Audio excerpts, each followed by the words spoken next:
dominé l'Australie préhistorique durant des millions d'années.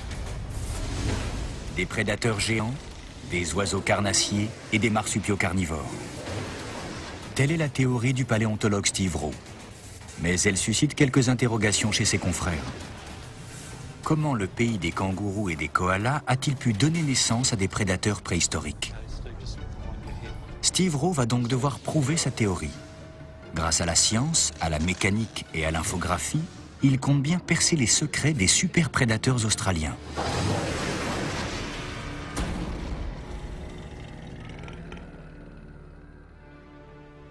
Ce crâne est-il celui d'un tueur préhistorique? Pour Steve Rowe, cela ne fait aucun doute. Voici le crâne d'un mammifère prédateur de haut vol. C'est la machine à tuer la plus performante de tous les temps. Ce crâne appartient à une espèce qui aurait semé la terreur dans le bush australien il y a près de 2 millions d'années. Son nom, le Thylacoleo carnifex, ou lion marsupial. Le Thylacoleo était taillé pour s'attaquer à de gros animaux. C'était un grand carnivore. Mais pour Steve Rowe, le Thylacoleo carnifex n'était pas le seul grand prédateur préhistorique australien. 12 millions d'années auparavant, il existait une famille de prédateurs encore plus impressionnante.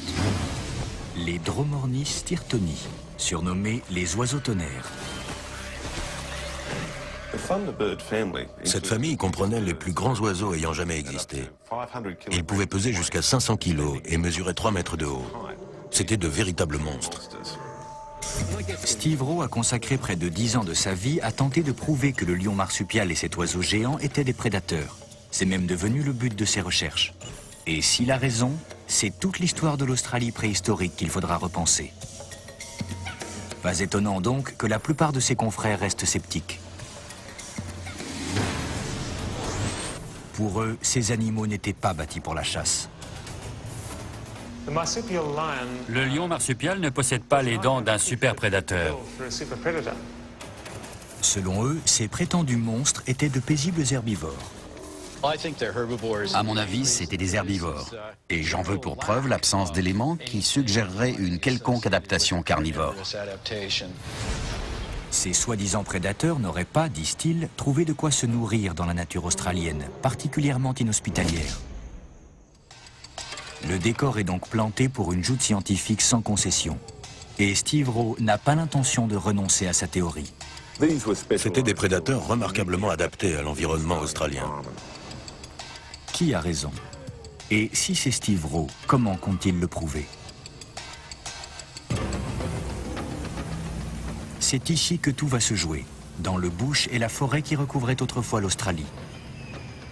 Il va devoir remonter 25 millions d'années en arrière et couvrir 2 périodes préhistoriques charnières, le Miocène et le Pléistocène. Ces époques se situent après la disparition des dinosaures et avant l'apparition de l'homme. Dans l'hémisphère nord, c'était le règne des animaux géants, comme le mammouth laineux et le tigre à dents de sabre. Mais ces créatures gigantesques n'ont jamais réussi à atteindre l'Australie en raison de son éloignement. Des dizaines de millions d'années de dérive continentale ont en effet coupé l'Australie de l'Amérique et de l'Antarctique auxquelles elle était autrefois rattachée. Une faune propre à l'Australie a ainsi vu le jour. Mais pour certains scientifiques, la vie ici était réduite à sa plus simple expression et aucun prédateur n'aurait pu y survivre. Qui plus est, les fragments d'os qui ont pu être retrouvés ne vont pas vraiment dans le sens de la théorie de Steve Rowe. Voici pourquoi. Les fossiles nous apprennent que l'Australie préhistorique a vu naître un groupe de mammifères bien particulier, les marsupiaux, qui ne se développent pas dans l'utérus maternel, mais dans une poche ventrale. Si Steve Rowe se rend souvent aux Otaronga de Sydney, c'est parce que les marsupiaux existent encore de nos jours. Et la plupart d'entre eux sont herbivores.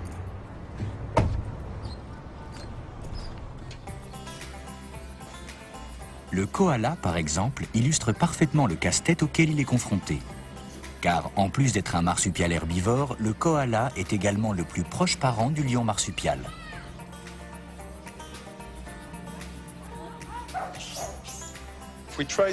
Si on retrace les origines du koala et du lion marsupial, il y a 25 millions d'années ou plus, on va tomber sur un ancêtre commun qui était herbivore. Mais est-ce que cette parenté avec un herbivore exclut la possibilité que le lion marsupial puisse être un prédateur? Si l'on en croit l'écologue sud-africain Anthony Milewski, la réponse est oui. Pour lui, le lion marsupial ne possède pas les caractéristiques biologiques du superprédateur. Les superprédateurs, comme les grands félins, ont un métabolisme et une reproduction rapide qui exigent de grandes quantités de nourriture. Mais ce n'était pas forcément vrai des prédateurs australiens.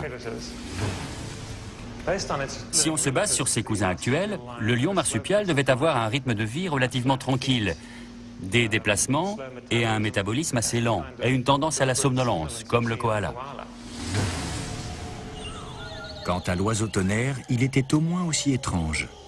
Incapable de voler, il a longtemps été considéré par les scientifiques comme apparenté aux oiseaux terrestres actuels, comme l'autruche. Le paléontologue Peter Murray a consacré sa vie à l'étude de ces oiseaux géants.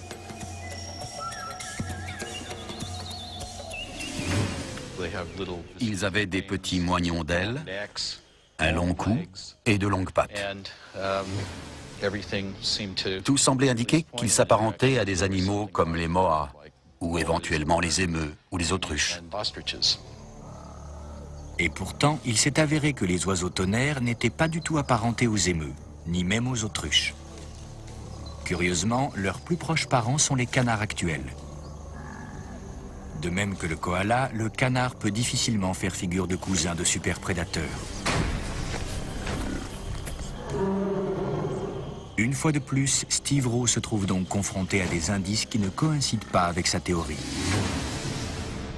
Pour l'aider à découvrir la véritable nature du lion marsupial et du dromornis, il a donc décidé de faire appel à l'informatique.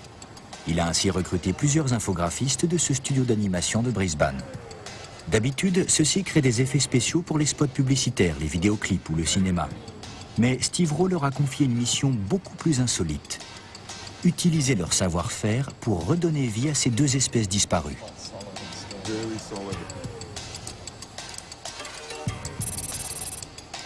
On appelle ça la biomécanique.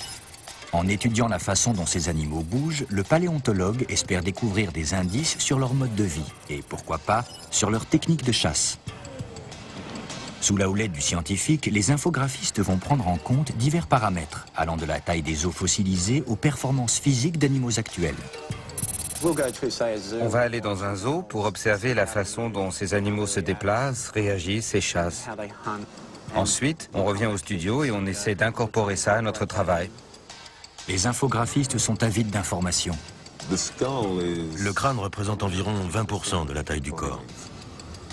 Si vous aviez d'autres informations comme ça, ce serait fantastique. Mais obtenir des informations n'est pas simple, car il ne subsiste aujourd'hui que peu de vestiges de l'Australie préhistorique. Le paléontologue et son équipe sont donc confrontés à un défi de taille. Il va leur falloir faire parler les pierres, ou presque. Ils vont devoir tirer le maximum d'informations de fossiles comme ceci.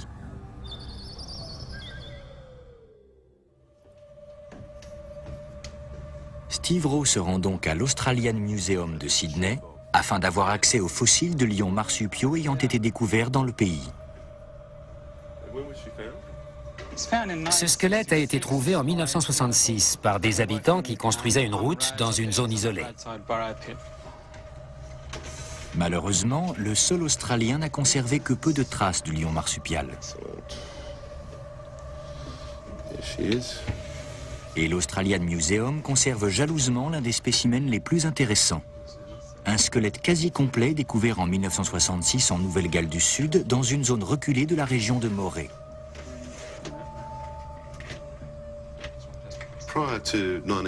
Donc, avant 1966, tout ce qu'on avait sur le Thylacoleo, c'était des crânes.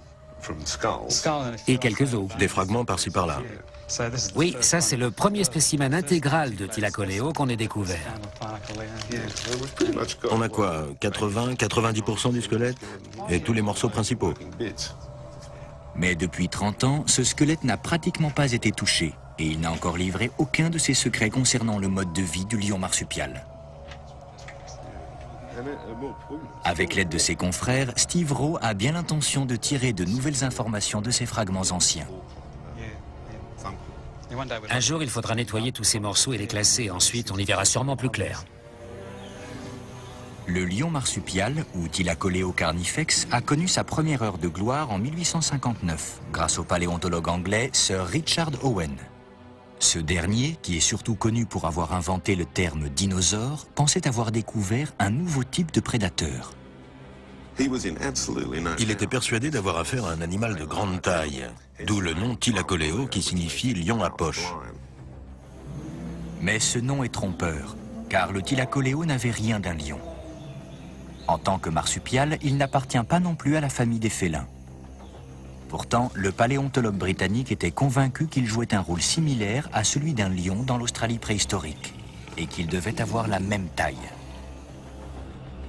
Mais lorsque les scientifiques ont examiné le squelette de Moray en 1966, ils en ont conclu que le Thylacoleo était beaucoup plus petit que les lions actuels.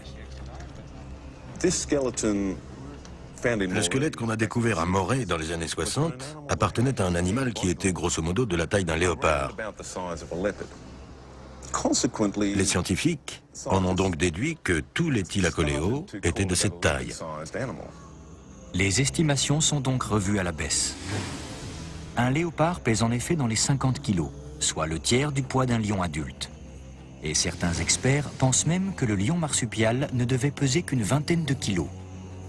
20 kilos, ce n'est même pas le poids d'un gros chien. Pour évaluer la taille et le poids des animaux fossiles, on mesure la circonférence de la partie supérieure des os de leurs pattes. En effectuant ces mesures sur le lion marsupial, Steve Rowe obtient des chiffres surprenants. Le poids moyen de l'animal serait de plus de 100 kilos.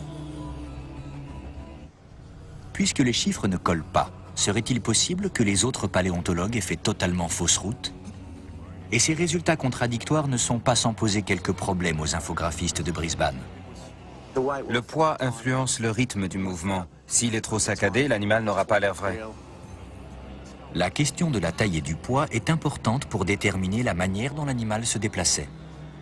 Sans données précises à ce sujet, le lion marsupial est condamné à rester au stade d'ébauche virtuelle. C'est pourquoi Steve Rowe aimerait bien régler le problème une fois pour toutes. Pour ce faire, il aborde la question sous un angle nouveau. Il décide de mesurer la taille de la cavité cérébrale pour la comparer à celle d'animaux actuels. Une idée presque tombée du ciel. Je feuilletais une très vieille revue dans laquelle il était question du cerveau du lion marsupial. Et ce cerveau était étonnamment gros. Ce qui veut dire ou bien que le lion marsupial était l'Einstein des marsupiaux, ou bien que c'était un animal beaucoup plus gros qu'un léopard. Les mesures de la cavité cérébrale constituent une toute nouvelle technique scientifique. Et les résultats obtenus confirment que le Thylacoleo devait peser dans les 100 kilos. Il s'agissait donc bien d'un animal massif et musculeux. Le Thylacoleo n'était pas bâti pour s'attaquer à de petites proies. Il était taillé pour jouer dans la cour des grands. Un autre squelette de lion marsupial semble confirmer la théorie de Steve Rowe. En 1969, soit 3 ans après les fouilles de Moray, le biologiste Rod Wells et son équipe ont fait une découverte fabuleuse à Naracoorte, dans le sud de l'Australie. Au cœur d'un gigantesque dédale de grottes, Rod Wells a découvert des fossiles d'animaux datant de 400 000 ans. Vous avez donc découvert ça il y a 30 ans. Ça a dû être un grand moment. L'un des plus grands moments de ma vie. Je me souviens encore de l'instant où je me suis glissé entre les fissures pour déboucher dans ces grottes fantastiques. En plus, le sol était recouvert de sédiments qui semblaient ordinaires, mais qui en fait regorgeaient de fossiles de marsupiaux disparus. Ces animaux se sont retrouvés pris dans un piège naturel. Tombés par un trou dans le plafond de la grotte, les malheureux étaient voués à une mort certaine. Certains de ces animaux n'avaient encore jamais été vus dans leur intégralité. Il y avait des crânes complets posés en surface, donc ça a été un moment inoubliable. Et Rod Wells n'était pas au bout de ses surprises. Parmi ces restes parfaitement conservés dans le calcaire se trouvaient une patte et une griffe de Thylacoleo. J'ai regardé à mes pieds et j'ai vu ce crâne de Thylacoleo. Il y avait aussi une patte avant, en fait les deux pattes avant, mais les os avaient été soudés par les ruissellements du plafond. La calcite les avait soudés. C'était la première fois qu'on voyait une patte avant entière et articulée de cet animal fabuleux. À l'extrémité de ses pattes avant se trouve un pouce terminé par une griffe acérée. Pour Rod Wells, la découverte de cette griffe prouve sans aucun doute possible que le lion marsupial était bien un redoutable prédateur. Chez cet animal, on voit bien la formidable capacité des pattes avant à agripper. Et bien sûr, ses membres étaient très puissants pour pouvoir attirer les proies à lui. Ou les mettre à terre. Absolument. Et pourtant, malgré la présence d'un appendice aussi tranchant qu'une lame de couteau, de nombreux experts continuent à douter du statut de super prédateur du lion marsupial, et ce, principalement en raison de ses dents. Le Thylacoleo possédait de grosses molaires appelées dents carnassières. Ce sont des dents postérieures qui servent à couper la viande. Pour Steve Rowe, la taille et la forme des carnassières prouvent que l'on a affaire à un gros mangeur de viande. La longueur et la grosseur de ces dents donnent une bonne idée de la quantité de viande consommée. Et chez le lion marsupial, ces dents sont extrêmement larges, beaucoup plus larges que chez les félins actuels. Les détracteurs de Steve Rowe reconnaissent que les dents carnassières sont la marque d'un carnivore. Mais est-ce que cela fait pour autant du lion marsupial un super prédateur? Les lions actuels détiennent peut-être la réponse à cette question.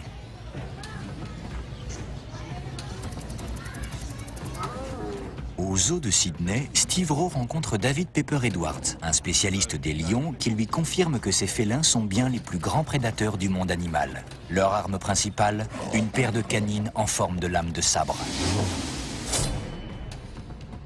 Mais comment les lions utilisent-ils leurs canines ? Quel est le rôle des canines dans la mise à mort? Les canines servent à attraper. Les lions vont soit attraper leur proie à la gorge pour l'asphyxier, essentiellement les gros animaux, soit l'attraper au niveau du museau, ce qui va empêcher la proie de respirer et l'étouffer petit à petit. Donc ils frappent soit à la gorge, soit au niveau du museau. Les canines agissent donc comme des crochets qui permettent au lion de blesser ou d'asphyxier sa victime. Ce sont elles qui contribuent à faire du lion un super prédateur. Contrairement au lion, le Thylacoleo avait, lui, de petites canines. À la place, il possédait de longues incisives antérieures dont on ne trouve pas d'équivalent chez les mammifères prédateurs actuels.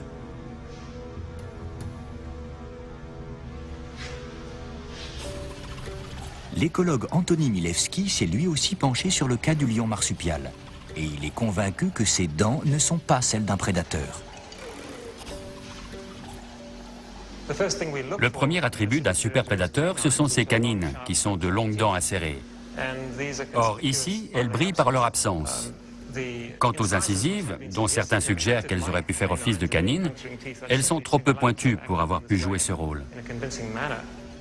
Anthony Milewski reconnaît cependant que le lion marsupial devait manger de la viande, sans pour autant être un super prédateur. Mais dans ce cas, comment trouvait-il sa nourriture ? La réponse pourrait venir du comportement d'un animal qui devait figurer en bonne place au menu du Thylacoleo, le kangourou. Lorsqu'une femelle kangourou est pourchassée et en danger, elle jette son petit hors de la poche ventrale, ce qui est une façon de se débarrasser du prédateur en lui donnant quelque chose. Si les kangourous de la préhistoire agissaient de même, le Thylacoleo n'avait pas besoin de les attraper. Il lui suffisait de leur faire peur pour obtenir de quoi se nourrir.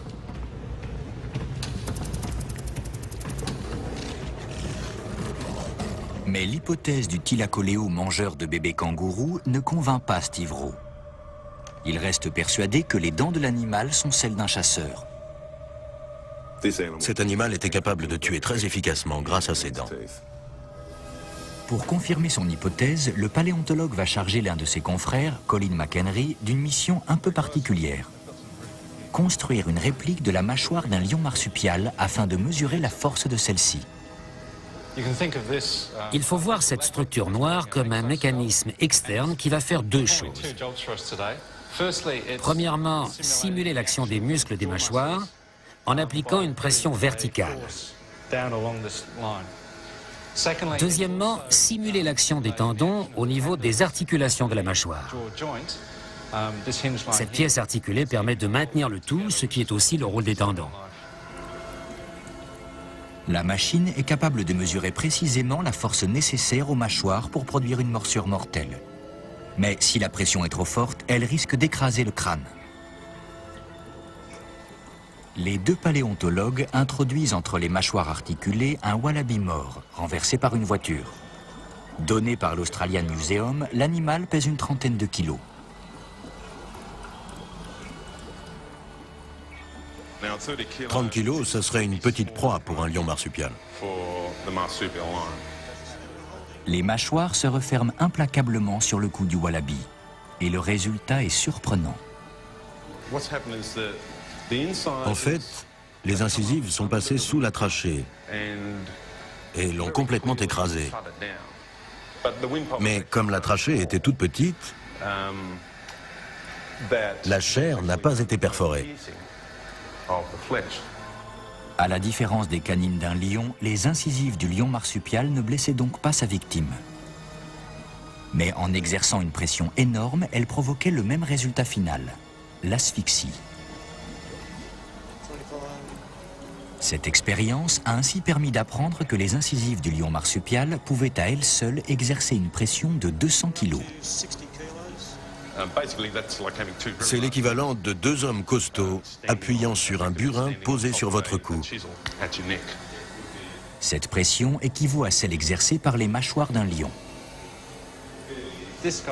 Cet animal était capable de morsures d'une puissance comparable à celle des grands carnassiers actuels. Mais l'expérience n'est pas terminée. Steve Rowe va maintenant pratiquer un autre test afin de mesurer la force.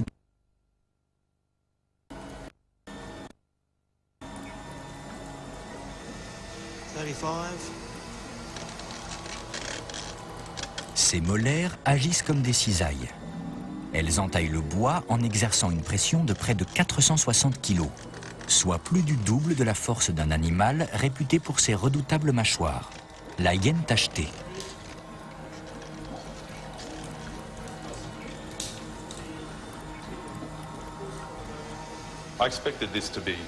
Je me doutais que ces mâchoires seraient puissantes, mais pas à ce point. Ça dépasse de très loin ce à quoi je m'attendais. C'est vraiment extraordinaire. Pour lui, les tests sont concluants. Le lion marsupial était bien une machine à tuer très performante. Mais qu'avait-il à se mettre sous la dent? De quoi pouvait-il bien se nourrir? Pour certains spécialistes, les proies étaient trop rares à l'époque pour assurer la survie de gros carnivores. L'Australie n'aurait jamais pu abriter une mégafaune de superprédateurs. Aucun carnassier ne peut survivre sans proie. Et beaucoup d'experts ne sont pas persuadés que la chaîne alimentaire de l'époque ait pu subvenir aux besoins d'un carnivore comme le lion marsupial. Pour eux, il y a 2 millions d'années, à l'ère du Pléistocène, le continent australien était peu fertile et ne pouvait donc abriter que des espèces de petite taille. De gros animaux n'auraient jamais pu survivre. En bref, c'était une période de vaches maigres pour les superprédateurs. Il est possible que même durant le Pléistocène, l'âge d'or des animaux géants, il n'y ait pas eu suffisamment de proies en Australie pour des superprédateurs. L'Australie était peut-être trop stérile pour des espèces de grande taille, même si à l'époque, les autres continents abritaient de gros animaux comme les mammouths. Mais Steve Rowe n'est pas convaincu pour autant. La biologie, ce n'est jamais aussi simple. L'écologie non plus, d'ailleurs. Et on s'aperçoit que ce sont souvent les environnements les plus pauvres en ressources qui produisent les plus grands mammifères, herbivores et carnivores.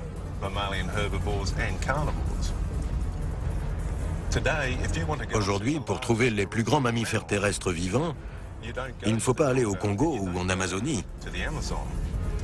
Il faut aller dans le désert de Namibie ou dans le sud de l'Afrique. C'est là que vivent les plus gros éléphants du monde.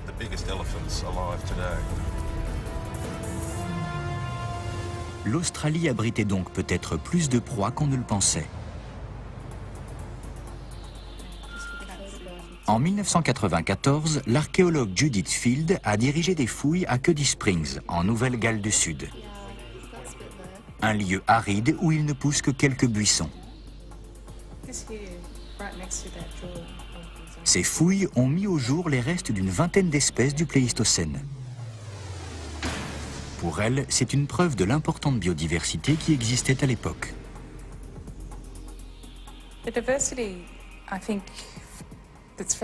La diversité des espèces qu'on a trouvées sur ce site est bien illustrée par nos dernières découvertes.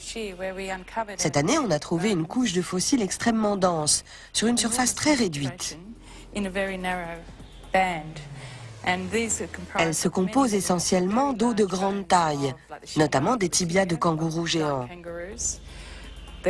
On a aussi trouvé des restes de crocodiles et de tortues géantes. Donc il s'agissait d'animaux vraiment gigantesques.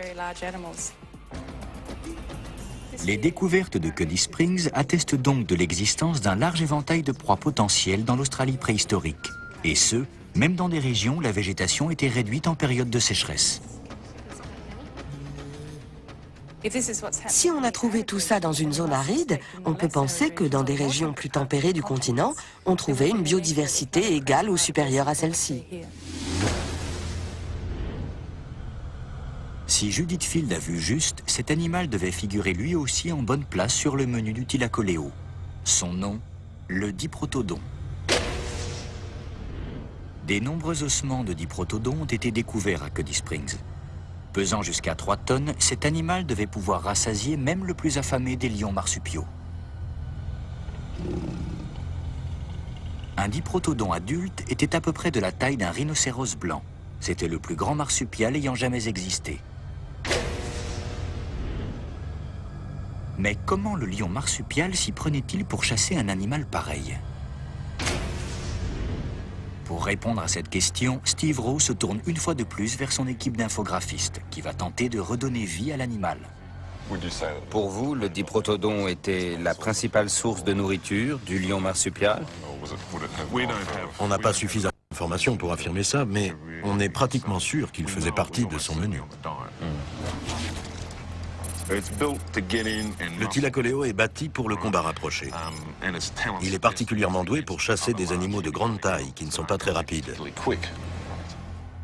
Grâce au travail des infographistes, les véritables caractéristiques du lion marsupial commencent à se dessiner. Ses pattes et son poitrail très musclé faisaient de lui un lutteur et non un coureur. Pour Steve Rowe, les pièces du puzzle se mettent en place petit à petit. Le lion marsupial ne chassait pas ses proies comme les félins actuels, mais il préférait leur tendre des embuscades. La partie avant du corps est très développée. Les pattes avant sont puissantes, le poitrail est large, le cou est assez long mais extrêmement musclé, avec des attaches très larges à la base du crâne. Et les mâchoires sont surpuissantes. S'il a raison, voici comment les choses ont dû se passer en Australie durant près de 2 millions d'années. Un lion marsupial a repéré une proie. Un énorme diprotodon. Soudain, il attaque. Ses puissantes pattes avant lui servent à immobiliser sa victime, tandis que ses redoutables mâchoires se mettent en action, brisant la colonne vertébrale ou écrasant la trachée de sa victime. Steve Rowe a donc réussi à dresser un portrait convaincant du lion marsupial en tant que chasseur féroce. Il a prouvé que l'Australie préhistorique abritait bien un mammifère super prédateur, ce que l'on pensait autrefois impossible.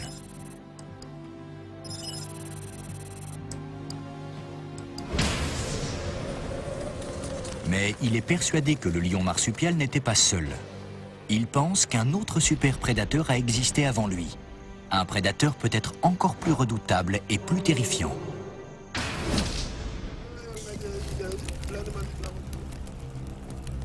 Ces gravures comptent parmi les plus anciennes que l'on connaisse.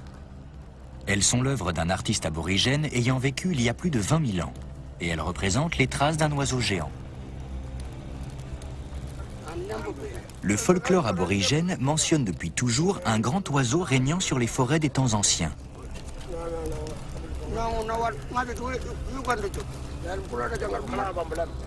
Les conteurs le surnomment l'oiseau géant du temps du rêve.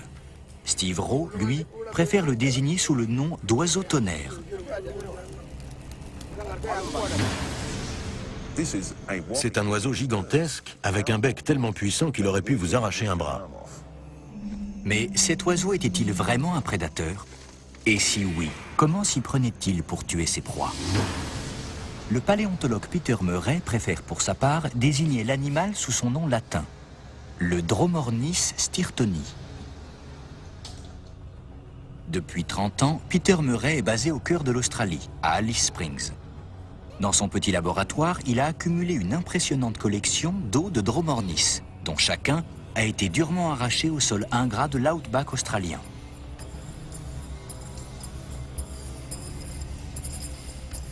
Pour lui, ces os ne sont pas ceux d'un oiseau de légende, mais malgré tout d'un animal extraordinaire. Il n'était pas suffisamment gros pour faire trembler le sol, mais il devait être d'une taille impressionnante.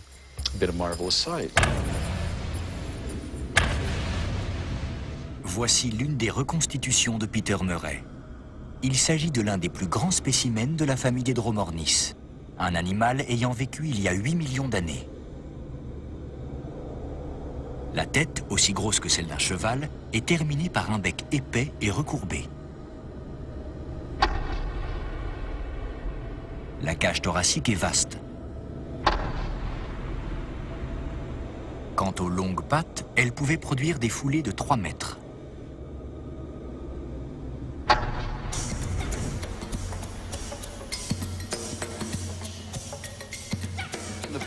Après une étude détaillée de chaque partie du squelette de l'animal, Peter Murray en est arrivé à la conclusion que le Dromornis ne pouvait pas être un prédateur.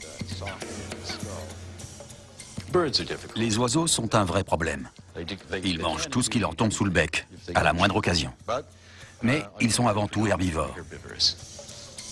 Pour Peter Murray, le bec de l'animal n'était pas conçu pour déchiqueter de la viande, mais plutôt pour casser de petits végétaux, comme les noix. Cette grande mobilité du bec est caractéristique d'oiseaux qui triturent leur nourriture, qui la font circuler dans leur bec et qui, de cette façon, la préparent à être digérée. Grâce à sa taille, le Dromornis aurait ainsi pu atteindre les branches basses des grands arbres. C'étaient de loin les plus grands vertébrés. Ils pouvaient atteindre le feuillage des arbres, les fruits, les graines, les noix.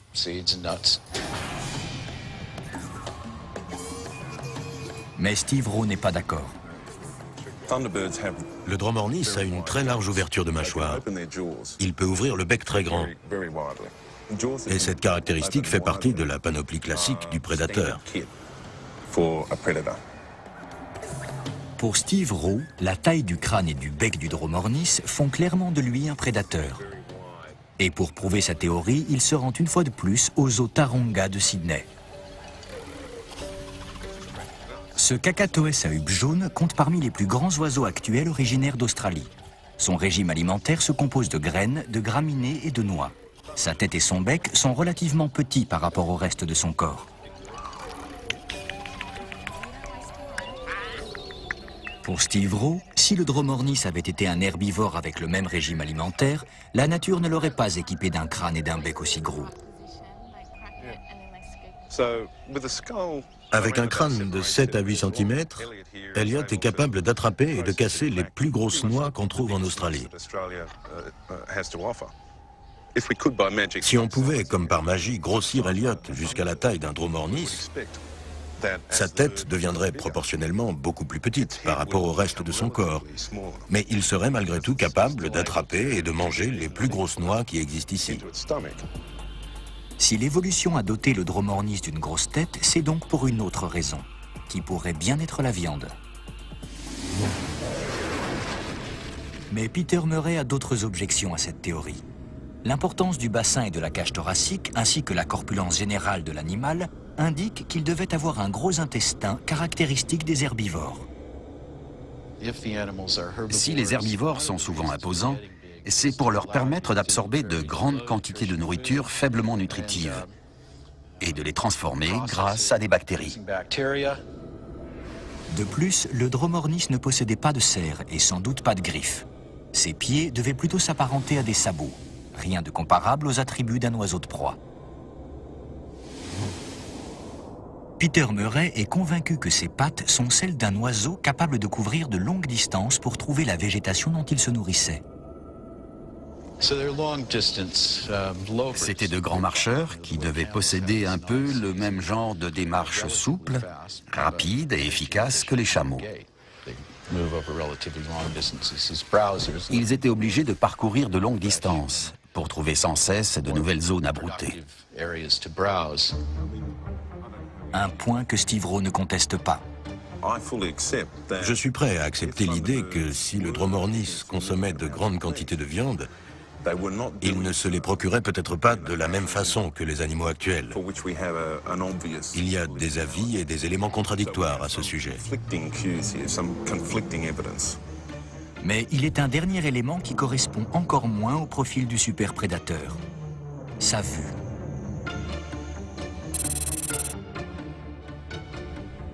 Les yeux du Dromornis étaient situés sur les côtés de sa tête. Étant donné la grosseur de son bec, sa vision de face devait être quasi nulle et ses yeux ne pouvaient converger vers un même point.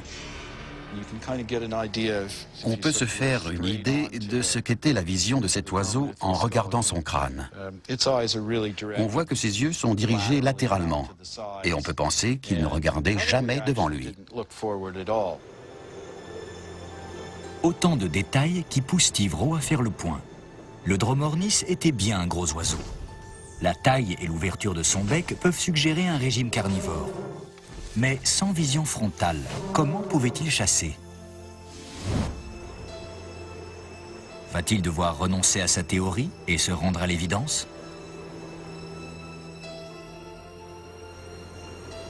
Car la vue est un sens crucial pour un superprédateur. Et si Steve Rowe veut prouver que le Dromornis en était un, il va lui falloir expliquer comment l'animal pouvait chasser avec une vision latérale. Les prédateurs comme les félins, par exemple, ont une vision frontale, ce qui leur donne une excellente perception de la profondeur. Leur angle de vision en relief est de 130 degrés, soit plus que l'homme. Ils peuvent ainsi évaluer rapidement et précisément la distance qui les sépare de leur cible.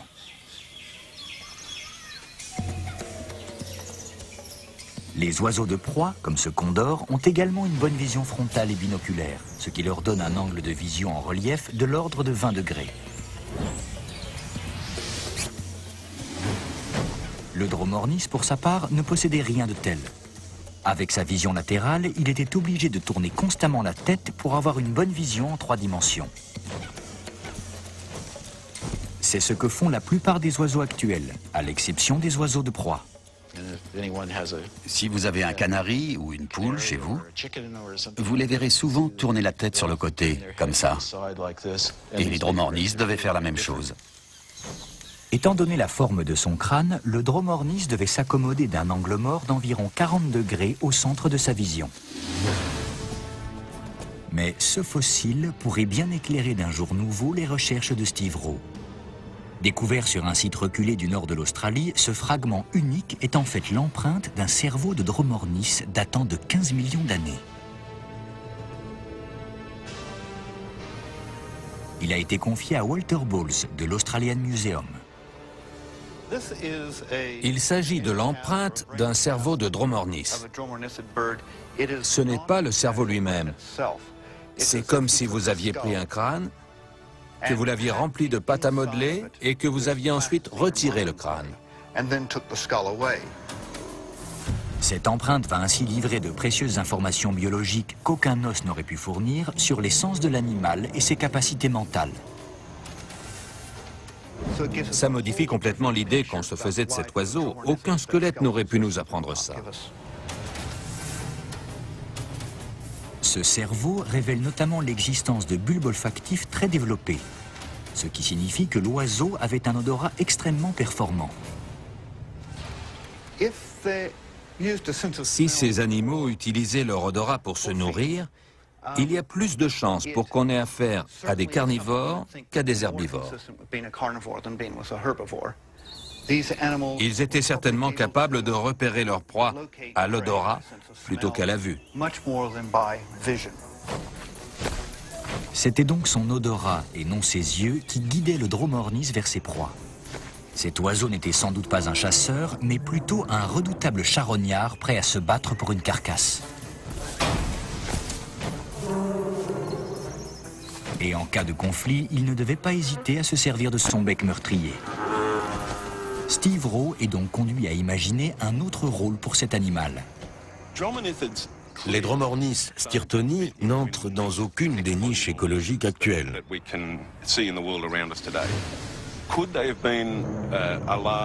Est-ce que c'était vraiment des oiseaux prédateurs géants? À ce stade, on peut le penser.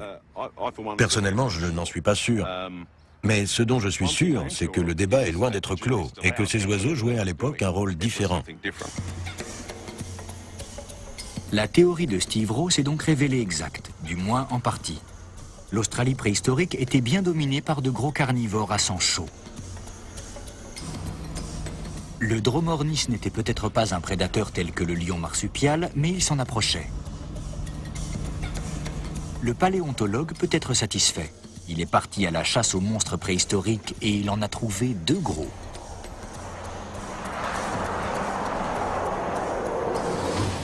Mais si super prédateurs et charognards ont dominé ce continent durant des millions d'années, que leur est-il arrivé? La réponse est simple. Ils se sont éteints. Il y a environ 25 000 ans, tous ces animaux avaient en effet disparu. Et personne ne sait avec certitude pourquoi. Certains scientifiques pensent que l'extinction du lion marsupial et du Dromornis aurait coïncidé avec l'arrivée de l'homme. Les chasseurs aborigènes auraient peut-être privé ces animaux géants de leur proie et détruit leur habitat. Steve Rowe, pour sa part, avance une raison différente. Un radical changement de climat. Pour lui, les superprédateurs auraient été victimes des forces de la nature. Quoi qu'il en soit, une chose est certaine. En Australie en tout cas, l'ère des monstres s'était achevée.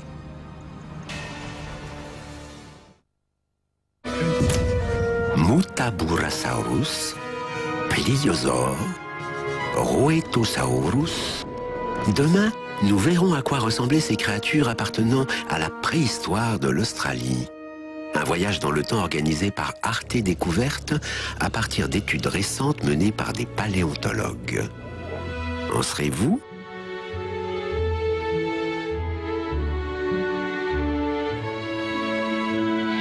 Et durement arraché au sol ingrat de l'outback australien.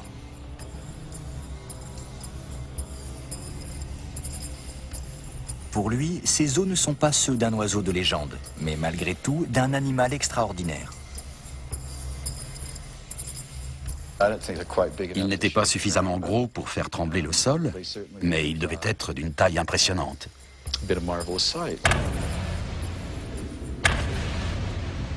Voici l'une des reconstitutions de Peter Murray. Il s'agit de l'un des plus grands spécimens de la famille des Dromornis, un animal ayant vécu il y a 8 millions d'années. La tête, aussi grosse que celle d'un cheval, est terminée par un bec épais et recourbé. La cage thoracique est vaste. Quant aux longues pattes, elles pouvaient produire des foulées de 3 mètres.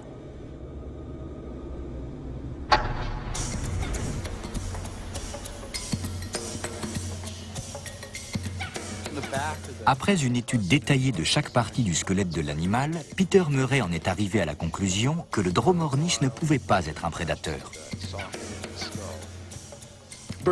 Les oiseaux sont un vrai problème. Ils mangent tout ce qui leur tombe sous le bec, à la moindre occasion. Mais ils sont avant tout herbivores.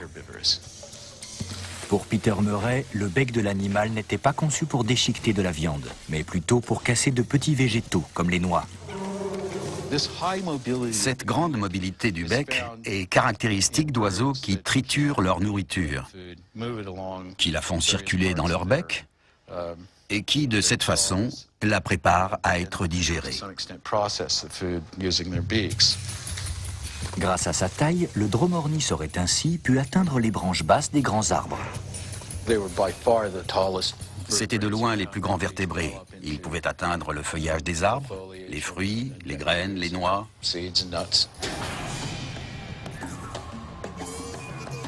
Mais Steve Rowe n'est pas d'accord. Le dromornis a une très large ouverture de mâchoire. Il peut ouvrir le bec très grand. Et cette caractéristique fait partie de la panoplie classique du prédateur. Pour Steve Rowe, la taille du crâne et du bec du dromornis font clairement de lui un prédateur. Et pour prouver sa théorie, il se rend une fois de plus au zoo Taronga de Sydney. Ce Cacatoès à huppe jaune compte parmi les plus grands oiseaux actuels originaires d'Australie. Son régime alimentaire se compose de graines, de graminées et de noix. Sa tête et son bec sont relativement petits par rapport au reste de son corps. Pour Steve Rowe,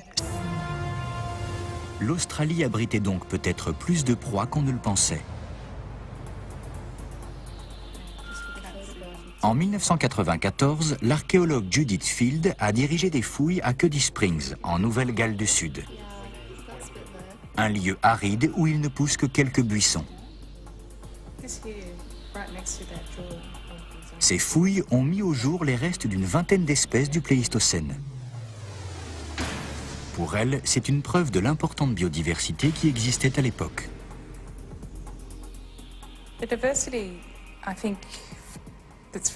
La diversité des espèces qu'on a trouvées sur ce site est bien illustrée par nos dernières découvertes.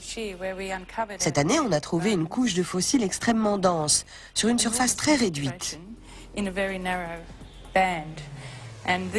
Elle se compose essentiellement d'os de grande taille, notamment des tibias de kangourous géants. On a aussi trouvé des restes de crocodiles et de tortues géantes. Donc il s'agissait d'animaux vraiment gigantesques.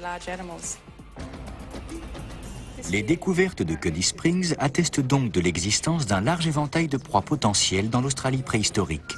Et ce, même dans des régions où la végétation était réduite en période de sécheresse. Si on a trouvé tout ça dans une zone aride, on peut penser que dans des régions plus tempérées du continent, on trouvait une biodiversité égale ou supérieure à celle-ci. Si Judith Field a vu juste, cet animal devait figurer lui aussi en bonne place sur le menu du Thylacoleo. Son nom, le diprotodon. Des nombreux ossements de diprotodon ont été découverts à Cuddy Springs. Pesant jusqu'à 3 tonnes, cet animal devait pouvoir rassasier même le plus affamé des lions marsupiaux. Un diprotodon adulte était à peu près de la taille d'un rhinocéros blanc. C'était le plus grand marsupial ayant jamais existé. Mais comment le lion marsupial s'y prenait-il pour chasser un animal pareil ? Pour répondre à cette question, Steve Rowe se tourne une fois de plus vers son équipe d'infographistes, qui va tenter de redonner vie à l'animal. Pour vous, le diprotodon était la principale source de nourriture du lion marsupial? On n'a pas suffisamment d'informations pour affirmer ça, mais on est pratiquement sûr qu'il faisait partie de son menu. Le Thylacoleo est bâti pour le combat rapproché. Il est particulièrement doué pour chasser des animaux de grande taille qui ne sont pas très rapides. Grâce au travail des infographistes, les véritables caractéristiques du lion marsupial commencent à se dessiner. Ses pattes et son poitrail très musclé faisaient de lui un lutteur. Un lion marsupial a repéré une proie. Un énorme diprotodon. Soudain, il attaque. Ses puissantes pattes avant lui servent à immobiliser sa victime, tandis que ses redoutables mâchoires se mettent en action, brisant la colonne vertébrale ou écrasant la trachée de sa victime. Steve Rowe a donc réussi à dresser un portrait convaincant du lion marsupial en tant que chasseur féroce. Il a prouvé que l'Australie préhistorique abritait bien un mammifère super prédateur, ce que l'on pensait autrefois impossible.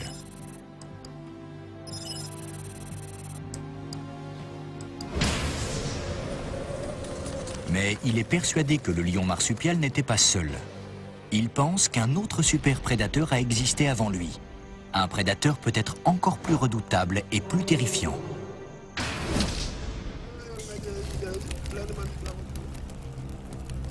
Ces gravures comptent parmi les plus anciennes que l'on connaisse.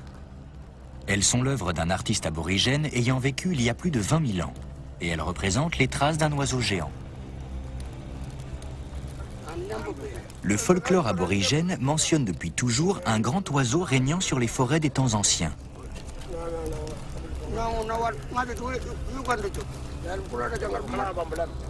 Les conteurs le surnomment l'oiseau géant du temps du rêve. Steve Rowe, lui, préfère le désigner sous le nom d'oiseau tonnerre. C'est un oiseau gigantesque avec un bec tellement puissant qu'il aurait pu vous arracher un bras.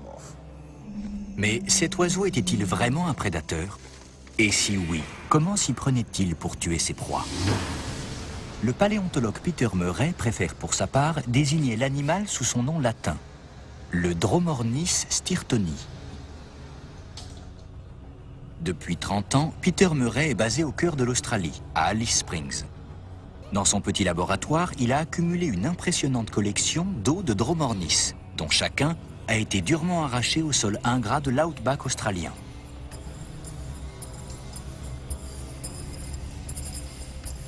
Pour lui, ces os ne sont pas ceux d'un oiseau de légende, mais malgré tout d'un animal extraordinaire.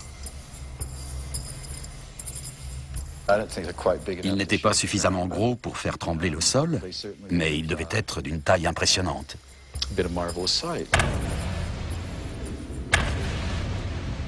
Voici l'une des reconstitutions de Peter Murray. Il s'agit de l'un des plus grands spécimens de la famille des Dromornis, un animal ayant vécu il y a 8 millions d'années. La tête, aussi grosse que celle d'un cheval, est terminée par un bec épais et osmolaire appelé dent carnassière. Ce sont des dents postérieures qui servent à couper la viande. Pour Steve Rowe, la taille et la forme des carnassières prouvent que l'on a affaire à un gros mangeur de viande. La longueur et la grosseur de ces dents donnent une bonne idée de la quantité de viande consommée. Et chez le lion marsupial, ces dents sont extrêmement larges, beaucoup plus larges que chez les félins actuels. Les détracteurs de Steve Rowe reconnaissent que les dents carnassières sont la marque d'un carnivore. Mais est-ce que cela fait pour autant du lion marsupial un super prédateur? Les lions actuels détiennent peut-être la réponse à cette question.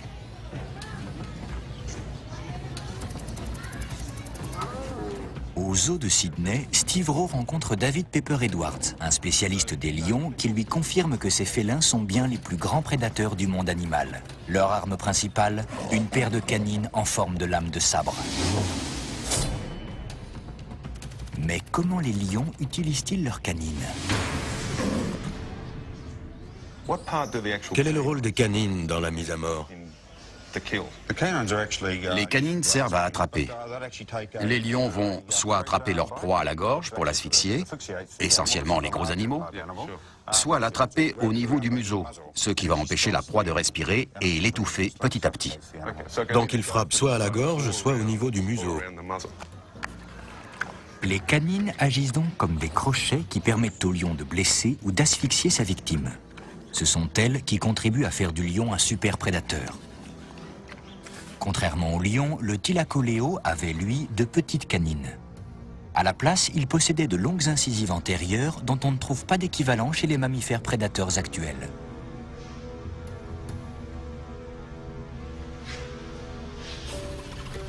L'écologue Anthony Milewski s'est lui aussi penché sur le cas du lion marsupial. Et il est convaincu que ses dents ne sont pas celles d'un prédateur. Le premier attribut d'un super prédateur, ce sont ses canines, qui sont de longues dents acérées. Or, ici, elles brillent par leur absence. Quant aux incisives, dont certains suggèrent qu'elles auraient pu faire office de canines, elles sont trop peu pointues pour avoir pu jouer ce rôle. Anthony Milewski reconnaît cependant que le lion marsupial devait manger de la viande, sans pour autant être un super prédateur. Mais dans ce cas, comment trouvait-il sa nourriture? La réponse pourrait venir du comportement d'un animal qui devait figurer en bonne place au menu du thylacoleo, le kangourou. Lorsqu'une femelle kangourou est pourchassée et en danger, elle jette son petit hors de la poche ventrale. D'absorber de grandes quantités de nourriture faiblement nutritive et de les transformer grâce à des bactéries. De plus, le dromornis ne possédait pas de serre et sans doute pas de griffes. Ses pieds devaient plutôt s'apparenter à des sabots, rien de comparable aux attributs d'un oiseau de proie. Peter Murray est convaincu que ses pattes sont celles d'un oiseau capable de couvrir de longues distances pour trouver la végétation dont il se nourrissait. C'étaient de grands marcheurs qui devaient posséder un peu le même genre de démarche souple, rapide et efficace que les chameaux. Ils étaient obligés de parcourir de longues distances pour trouver sans cesse de nouvelles zones à brouter. Un point que Steve Rowe ne conteste pas. Je suis prêt à accepter l'idée que si le dromornis consommait de grandes quantités de viande, il ne se les procurait peut-être pas de la même façon que les animaux actuels. Il y a des avis et des éléments contradictoires à ce sujet. Mais il est un dernier élément qui correspond encore moins au profil du super prédateur. Sa vue.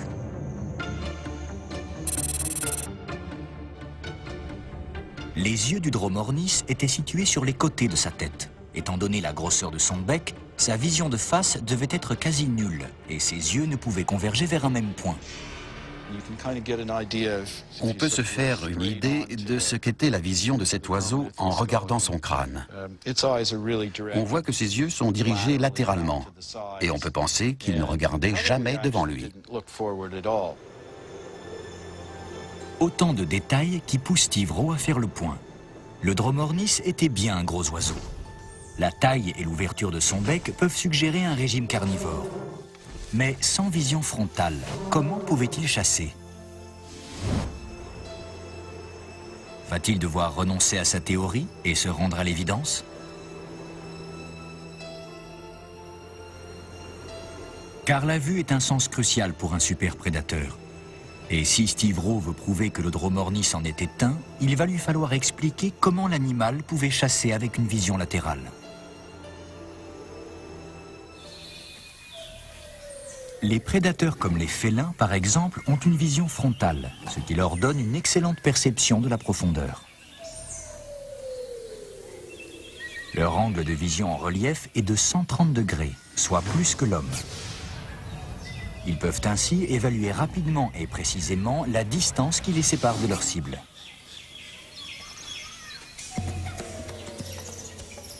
Les oiseaux de proie, comme ce condor, ont également une bonne vision frontale et binoculaire. Ce squelette a été trouvé en 1966 par des habitants qui construisaient une route dans une zone isolée. Malheureusement, le sol australien n'a conservé que peu de traces du lion marsupial. Et l'Australian Museum conserve jalousement l'un des spécimens les plus intéressants. Un squelette quasi complet découvert en 1966 en Nouvelle-Galles du Sud, dans une zone reculée de la région de Moray.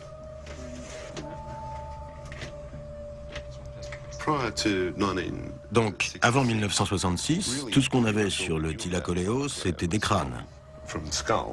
Et quelques os. Des fragments par-ci par-là. Oui, ça c'est le premier spécimen intégral de thylacoleo qu'on ait découvert. On a quoi, 80-90% du squelette? Et tous les morceaux principaux? Mais depuis 30 ans, ce squelette n'a pratiquement pas été touché. Et il n'a encore livré aucun de ses secrets concernant le mode de vie du lion marsupial. Avec l'aide de ses confrères, Steve Rowe a bien l'intention de tirer de nouvelles informations de ces fragments anciens. Un jour, il faudra nettoyer tous ces morceaux et les classer. Ensuite, on y verra sûrement plus clair. Le lion marsupial, ou Thylacoleo carnifex, a connu sa première heure de gloire en 1859, grâce au paléontologue anglais Sir Richard Owen. Ce dernier, qui est surtout connu pour avoir inventé le terme dinosaure, pensait avoir découvert un nouveau type de prédateur. Il était persuadé d'avoir affaire à un animal de grande taille, d'où le nom Thylacoleo qui signifie lion à poche. Mais ce nom est trompeur, car le Thylacoleo n'avait rien d'un lion. En tant que marsupial, il n'appartient pas non plus à la famille des félins. Pourtant, le paléontologue britannique était convaincu qu'il jouait un rôle similaire à celui d'un lion dans l'Australie préhistorique, et qu'il devait avoir la même taille. Mais lorsque les scientifiques ont examiné le squelette de Moray en 1966, ils en ont conclu que le Thylacoleo était beaucoup plus petit que les lions actuels. Le squelette qu'on a découvert à Moray dans les années 60 appartenait à un animal qui était grosso modo de la taille d'un léopard. Les scientifiques en ont donc déduit que tous les Thylacoleo étaient de cette taille. Les estimations sont donc revues à la baisse. Un léopard pèse en effet dans les 50 kilos, soit le tiers du poids d'un lion adulte. Et certains experts pensent même que le lion marsupial ne devait peser qu'une vingtaine de kilos. 20 kilos, ce n'est même pas le poids d'un gros chien. Pour évaluer la taille et le poids des animaux fossiles, on mesure la circonférence de la partie supérieure des os de leurs pattes. Blesser ou d'asphyxier sa victime. Ce sont elles qui contribuent à faire du lion un super prédateur. Contrairement au lion, le Thylacoleo avait, lui, de petites canines. À la place, il possédait de longues incisives antérieures dont on ne trouve pas d'équivalent chez les mammifères prédateurs actuels.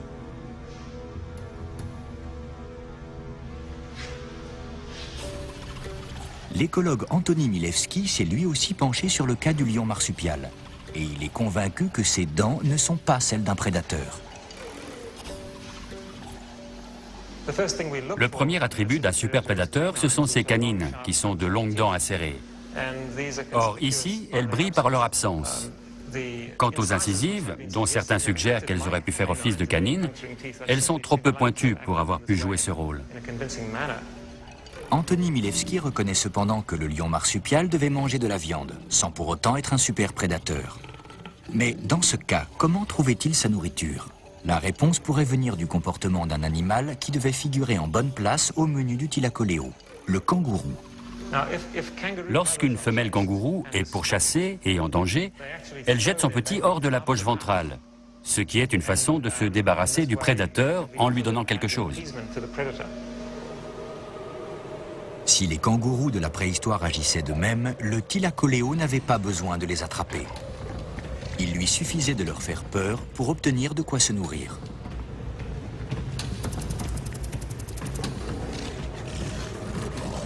Mais l'hypothèse du Thylacoleo mangeur de bébés kangourous ne convainc pas Steve Rowe. Il reste persuadé que les dents de l'animal sont celles d'un chasseur. Cet animal était capable de tuer très efficacement grâce à ses dents. Pour confirmer son hypothèse, le paléontologue va charger l'un de ses confrères, Colin McHenry, d'une mission un peu particulière. Construire une réplique de la mâchoire d'un lion marsupial afin de mesurer la force de celle-ci. Il faut voir cette structure noire comme un mécanisme externe qui va faire deux choses. Premièrement, simuler l'action des muscles des mâchoires en appliquant une pression verticale. Deuxièmement, simuler l'action des tendons au niveau des articulations de la mâchoire. Cette pièce articulée permet de maintenir le tout, ce qui est aussi le rôle des tendons. La machine est capable de mesurer précisément la force nécessaire aux mâchoires pour produire une morsure mortelle. Mais si la pression est trop forte, elle risque d'écraser le crâne. Les deux paléontologues introduisent entre les mâchoires articulées un wallaby mort, renversé par une voiture. Donné par l'Australian Museum, l'animal pèse une trentaine de kilos. Il ne possède pas les dents d'un super prédateur. Selon eux, ces prétendus monstres étaient de paisibles herbivores. À mon avis, c'étaient des herbivores. Et j'en veux pour preuve l'absence d'éléments qui suggéreraient une quelconque adaptation carnivore. Ces soi-disant prédateurs n'auraient pas, disent-ils, trouvé de quoi se nourrir dans la nature australienne, particulièrement inhospitalière. Le décor est donc planté pour une joute scientifique sans concession. Et Steve Rowe n'a pas l'intention de renoncer à sa théorie. C'étaient des prédateurs remarquablement adaptés à l'environnement australien. Qui a raison? Et si c'est Steve Rowe, comment compte-t-il le prouver? C'est ici que tout va se jouer, dans le bush et la forêt qui recouvraient autrefois l'Australie. Il va devoir remonter 25 millions d'années en arrière et couvrir deux périodes préhistoriques charnières, le Miocène et le Pléistocène. Ces époques se situent après la disparition des dinosaures et avant l'apparition de l'homme. Dans l'hémisphère nord, c'était le règne des animaux géants, comme le mammouth laineux et le tigre à dents de sabre. Mais ces créatures gigantesques n'ont jamais réussi à atteindre l'Australie en raison de son éloignement. Des dizaines de millions d'années de dérive continentale ont en effet coupé l'Australie de l'Amérique et de l'Antarctique auxquelles elle était autrefois rattachée. Une faune propre à l'Australie a ainsi vu le jour. Mais pour certains scientifiques, la vie ici était réduite à sa plus simple expression et aucun prédateur n'aurait pu y survivre. Qui plus est, les fragments d'os qui ont pu être retrouvés ne vont pas vraiment dans le sens de la théorie de Steve Rowe. Voici pourquoi. Les fossiles nous apprennent que l'Australie préhistorique a vu naître un groupe de mammifères bien particulier, les marsupiaux, qui ne se développent pas dans l'utérus maternel, mais dans une poche ventrale. Si Steve Rowe se rend souvent aux Otaronga de Sydney, c'est parce que les marsupiaux existent encore de nos jours. Et la plupart d'entre eux sont herbivores.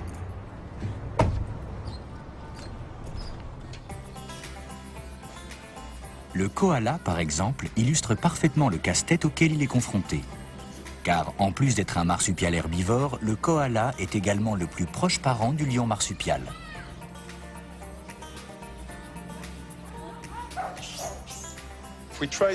Si on retrace les origines du koala et du lion marsupial, il y a 25 millions d'années ou plus, on va tomber sur un ancêtre commun qui était herbivore.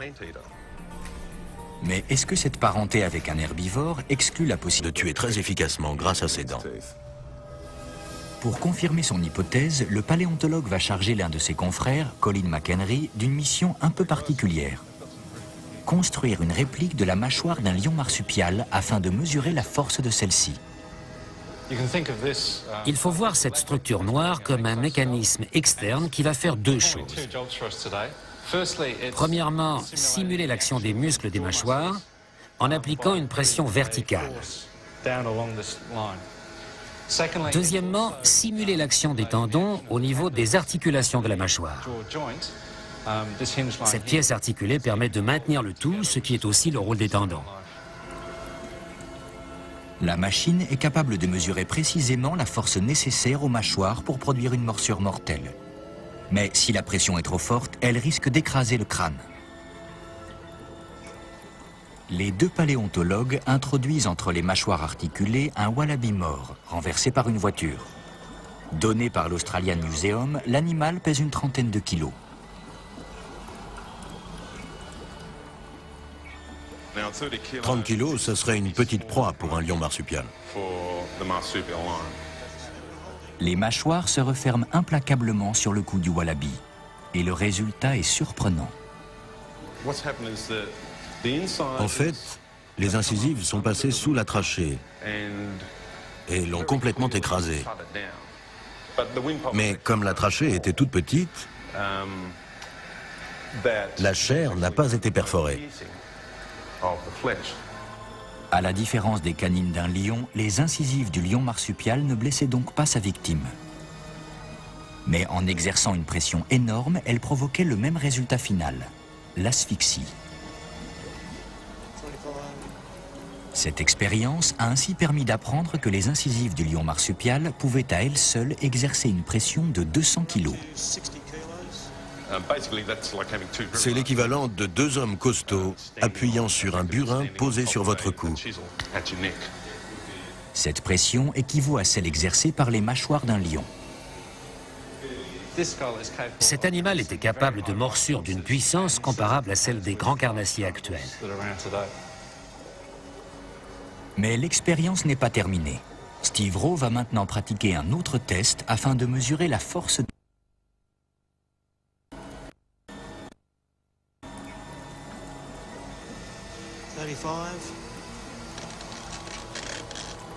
Ces molaires agissent comme des cisailles.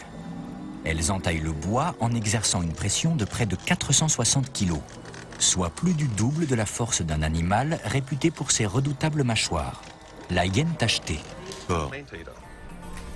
Mais est-ce que cette parenté avec un herbivore exclut la possibilité que le lion marsupial puisse être un prédateur? Si l'on en croit l'écologue sud-africain Anthony Milewski, la réponse est oui. Pour lui, le lion marsupial ne possède pas les caractéristiques biologiques du superprédateur. Les superprédateurs, comme les grands félins, ont un métabolisme et une reproduction rapide qui exigent de grandes quantités de nourriture. Mais ce n'était pas forcément vrai des prédateurs australiens. Si on se base sur ses cousins actuels, le lion marsupial devait avoir un rythme de vie relativement tranquille, des déplacements et un métabolisme assez lent, et une tendance à la somnolence, comme le koala. Quant à l'oiseau tonnerre, il était au moins aussi étrange. Incapable de voler, il a longtemps été considéré par les scientifiques comme apparenté aux oiseaux terrestres actuels, comme l'autruche. Le paléontologue Peter Murray a consacré sa vie à l'étude de ces oiseaux géants.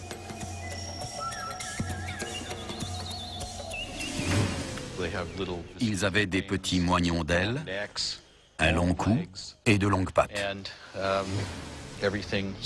Tout semblait indiquer qu'ils s'apparentaient à des animaux comme les moas, ou éventuellement les émeus ou les autruches.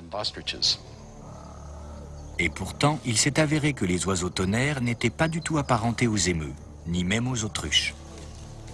Curieusement, leurs plus proches parents sont les canards actuels.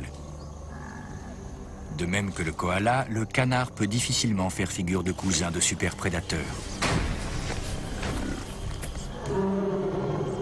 Une fois de plus, Steve Rowe se trouve donc confronté à des indices qui ne coïncident pas avec sa théorie. Pour l'aider à découvrir la véritable nature du lion marsupial et du dromornis, il a donc décidé de faire appel à l'informatique.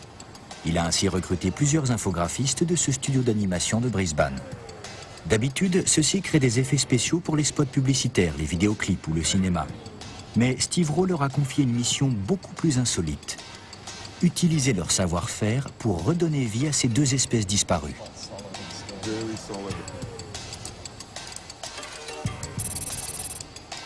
On appelle ça la biomécanique. En étudiant la façon dont ces animaux bougent, le paléontologue espère découvrir des indices sur leur mode de vie et, pourquoi pas, sur leur technique de chasse. Sous la houlette du scientifique, les infographistes vont prendre en compte divers paramètres, allant de la taille des os fossilisés aux performances physiques d'animaux actuels. On va aller dans un zoo pour observer la façon dont ces animaux se déplacent, réagissent et chassent. Ensuite, on revient au studio et on essaie d'incorporer ça à notre travail.